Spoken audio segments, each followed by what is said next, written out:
at each other, will you help your daughter, like, TP someone's house or anything like that? Well, my daughter is your not son. existent. I'm saying that's the truth. Yeah, well, maybe someday.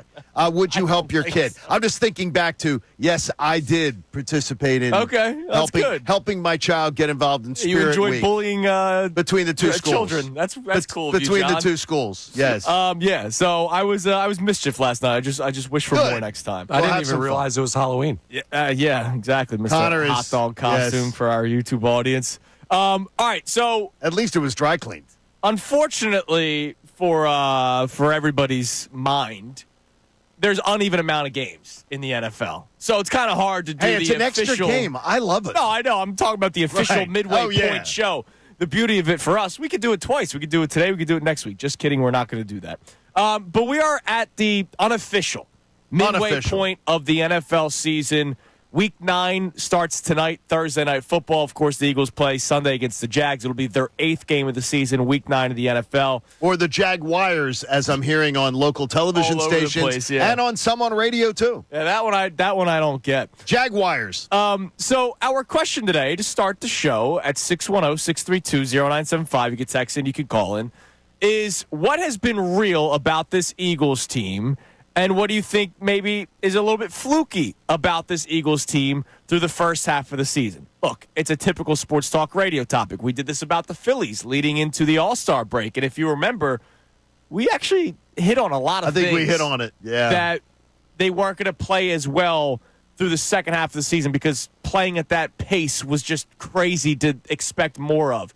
The bullpen we thought would come down a little bit. I remember one of my answers was the Edmundo Sosas of the world were not going to continue to play like all-stars because when Trey Turner was out, Edmundo Sosa, you didn't miss a beat, and I didn't think that would continue during the second half. Well, he also of the knows season. how to field the position. He does. So we thought that the rotation would not continue to pitch like Roy Halladay, Roy Oswalt, Cliff Lee, and Cole Hamels from 2011, and that is actually how it played out. Hopefully, our conversation about the Eagles is better for the second half because it looks like they're on an upswing, John. I feel like they're on an upswing. I feel like I think this might be one of the easiest questions that a fan could ever answer. Okay. Because to me... Topic over then. Yeah, no, it's not that. It's the idea that I don't believe people are going to think like I do. I think since the bye week, we've seen the real Eagles. Yes, I agree with you.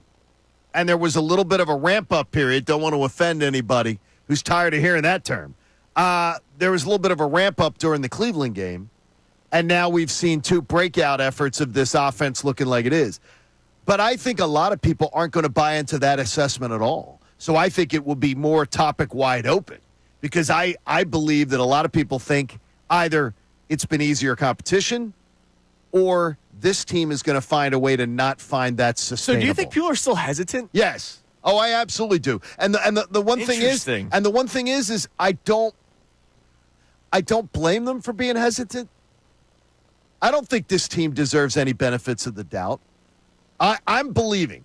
I'm completely believing, but mainly because of the fact is the play of the last few weeks is affirming what I thought they would be. Well, yeah, exactly, and that's why I feel confident. But that's about me wanting to be right. Yeah, Let's be honest. See it. Yeah. I want to be right about, okay, I think I know what I'm talking about. I think I know what this team's about.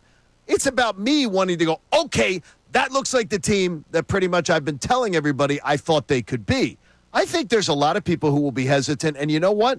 This team doesn't deserve the grace to just give them a blank slate of, oh, yeah, we believe. They don't deserve that. Yeah, and you're totally right, but like just the other day we talked about this on the air. The next 4 weeks, right? Jags, Cowboys, Commanders, Rams. We straight up said if they go less than 3-1, if it's 2-2 or worse, that's an extremely disappointing and frustrating stretch. 3-1, I feel like is kind of, hey, you better do it, and I expect them to do it. And if this team goes 4-0, you're going to have people trying to get Airbnbs on bourbons. Right, yeah, exactly. I mean, it's like we're sitting on it's so weird. You're talking about the halfway point. We're sitting at the precipice. Right. But I think that it's one of those topics where I don't believe someone's going to be wrong if they doubt this Eagles team, especially after the way the Eagles kicked you in the privates last year. This team has a lot to prove, and I'm just choosing to believe that what I'm seeing is real. But if someone tells me they're not believing it, it's hard for me to say to them, come on, dude, because they were right last year and I was wrong. Sometimes the beauty of sports talk radio when you prep a show, but you don't do the show before the show. I didn't write that down as a topic, but that's another topic, man. I think it is. Are you hesitant to believe what you've seen the last couple of weeks, or are you? Where are you at, John? Because I lean more positive. I'm totally all right. positive. They're doing the offense that I wanted them to see. Yes, I know the Bengals had a 3-4 record going into it, but they had been playing better football, and that's still a good team that you might still see in the playoffs despite their 3-5 start. And Joe Burrow was the number 2 quarterback in the entire National Football And you held League. him to 17 points. And you made him look rather ordinary. Yeah, and you did. Jamar Chase, and I don't want to hear about, T. Higgins was out. Jamar Chase is a monster. Yes. And you allowed him to do nothing. He didn't terrorize us. No, he didn't. He was kept in check. Mike Gesicki was their best receiver. I still can't get as over a tight end, but as the still can't he's get the o- best No, receiver but he was, in that but I game. still can't get over it. Yeah. So all right. So two you know what? questions That's where I'm going. Is that you were like teasing me there, like, oh, topic over. I think it's topic wide open because I get you. To the listener out there, though I completely want to disagree with you in my head. Right. You were right last year. I was wrong. I kept waiting for the team to change, the energy to change, and everything. But I feel like we've seen that the last 3 weeks. Okay, I have, but I also have to see this team sustain it. I got to see them sustain it because I saw them fold last year like honestly in one of the most embarrassing performances in Philadelphia sports history. Yeah, I agree. That fold job last year, I should be more cautious about my optimism, but I'm not. And if I get kicked again, I get kicked again. All right, so a two-parter to start the show at 610-632-0975. And I do want to get your answer for the midway point. Eagles midway point, what's been real about this Eagles team first half of the season and what might be fluky? But then the spinoff question is, are you hesitant to really buy in? Like, are you hesitant to believe that what we've seen the last 3 weeks is more real, more what we expected to see out of the Philadelphia Eagles?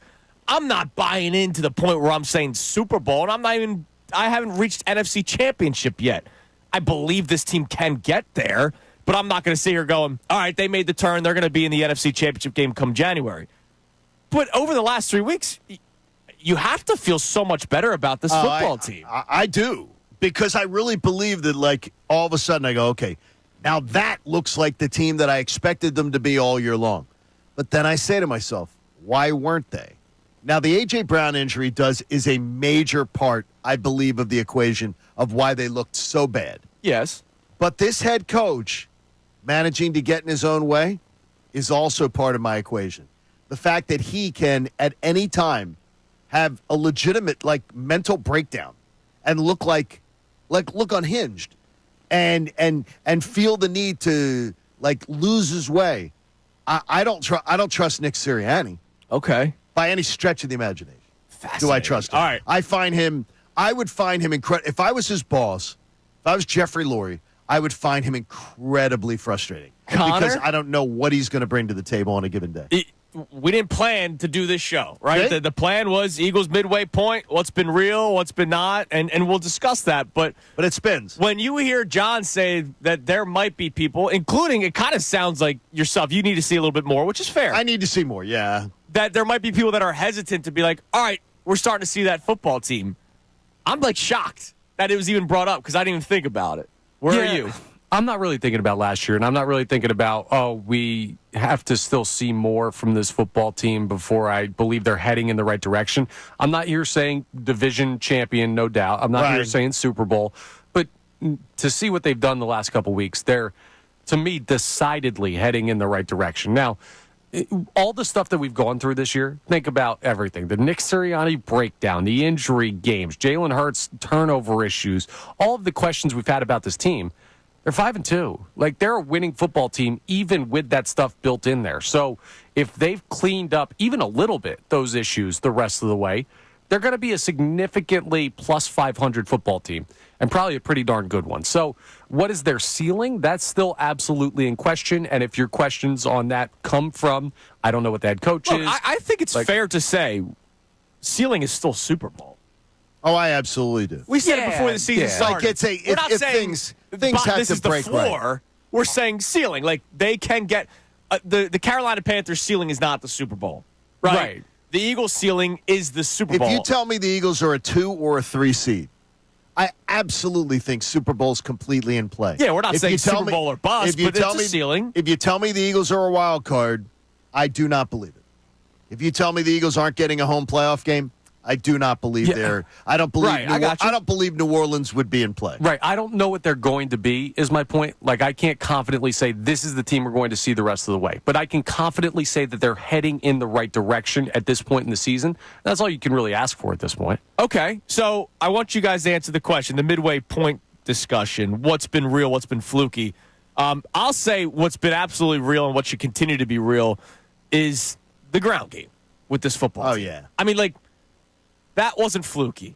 Like, what Saquon Barkley has been able to accomplish in the first half of the season, being a top 5 rusher in the NFL, we expected it as long as they utilized it. How about their resistance to use it, though? Well, I mean, I think that's turned over the last couple of games. Okay. At least we think that. The quarterback may not. We'll hear it from him coming up around 6:30. But Saquon Barkley being a top 5 rusher, I think is totally real because of the strength, which is the offensive line of this football team.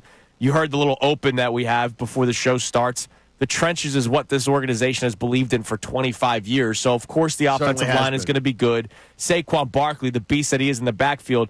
And because you have to respect Jalen Hurts and his ability to run, it only makes Saquon's life easier, and Saquon makes Jalen Hurts' life easier. So I think Saquon Barkley's first 7 games as a member of the Philadelphia Eagles has been absolutely real. Oh, it's been so much fun. It's been so real. I just, once again, it's where my hesitation comes from, is the fact that I see this team outthink themselves.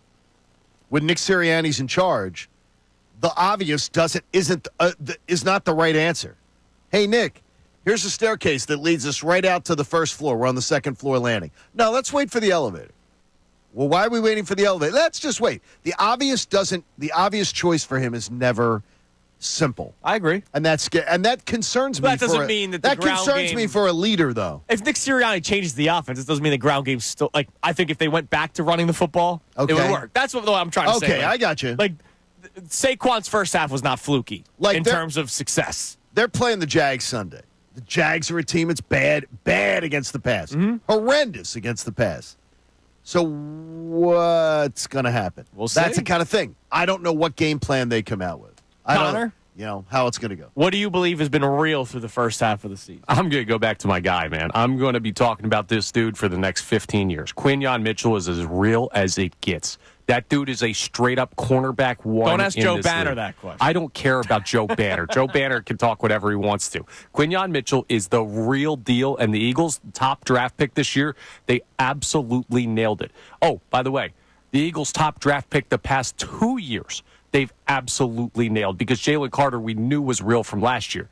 That's a really great thing to see for this defense, and you have some young talent. That's not going away. By the way, on Jalen Carter, I'm hoping that it's just a maintenance day. Yeah. It was last Wednesday he was out. So this Wednesday he was out. Mm-hmm. I'm hoping it's just one of those maintenance days because he played and he played well. Yeah. So and he to gets me, double teamed constantly. So I'm hoping maybe that it it's is just a maintenance day. I'm hoping it is just a little bit of a ding up on the shoulder and that we're not going to see him out again today. Yeah, I don't get worried till Thursday. Like if we see Today's something, the day. That's it. If we see something today, then we start to worry. Yeah, but we'll find out today. All right, so those are our 2 topics to start with the Eagles. Midway point show, what's been real, what's been fluky first half of the season. And are you ready to buy back in or are you hesitant? I didn't even think about that, but are you telling me truth served in that tumbler of yours? Yes. There's no hesitancy with you that this is all that you're completely convinced they've worked everything out and fixed everything and the ship is now right. Maybe I feel more confident because they're doing what I wanted them to do. That's where I'm at too. Like I've been wanting them to do this. The thing is, though, it's like a girlfriend who you have doubts about who affirms everything, or affirms everything you think, and then you're like, but it was early on. It was early on in the relationship. Am I being conned? Like there's a definite uneasiness right now for me about what I believe this team is I'll say going this: to be. if they go away from doing what has been working, which is what I've wanted, then I'll just say that the head coach is an idiot and he's going to get fired anyway. By the way, I'm not going to know the answer, and I don't want to cop out on this. I'm not going to know the answer by the Jaguars limping No. in here on Sunday, and if they put up a 17-point victory on that. You know you what want to see Cowboys Commanders. Well, on a short no, I'm week, going to too. know. I'm going to know Cowboys. I'll know if they go to Dallas and put one on the Cowboys. Then I'll know. At that point, I'll be like, okay, Okay. I know now. Not to keep moving I'm not trying to move the goalposts, but I need a lot more convincing. All right, that's fine. Would love to hear from you. 610 Oh, and you can't lose the Commanders game. 632-0975. Lose the Commanders game, the division's over. The division will be over. Yeah, I can't. If you lose the Commanders game at home. Daniels' leg at could home. fall off. Okay. Like, yeah. Whoa. I'm not talking about like a Scooby-Doo scenario. If you're talking about both teams where they're at healthy, Okay. the division will be over if you lose that game. All right, Sixers will also be on the table jeez. today. So they lost last night in the return of Tobias Harris, under hit with the points, by the way. Look, I'm not surprised that they're 1-3 to start the season because they don't have Joel Embiid and Paul George. Can I not be surprised but still be absolutely annoyed that they're 1-3? Yes. And you should be. Because we all should be. We don't know what the hell's happening. No, we do. Well, I mean, But we do. Johnny journalist No, but I mean, told me what happened. we do is the fact that instead of a restful summer, Joel Embiid was playing in the Olympics. I hope everybody enjoyed the gold medal. Hope it means a lot for you. Yes. But I can tell you this. USA, again, baby. Much like the MVP year, the Sixers, I'm a Sixers fan. I don't give a damn about personal, I'm not going to celebrate at the end of Joel Embiid's career. If this team never gets its backside out of the second round, I'm not going to be like, boy, man, he was an entertaining player to watch. And you know what? Remember, he won that gold medal. And remember that MVP year? That stuff doesn't mean jack to me.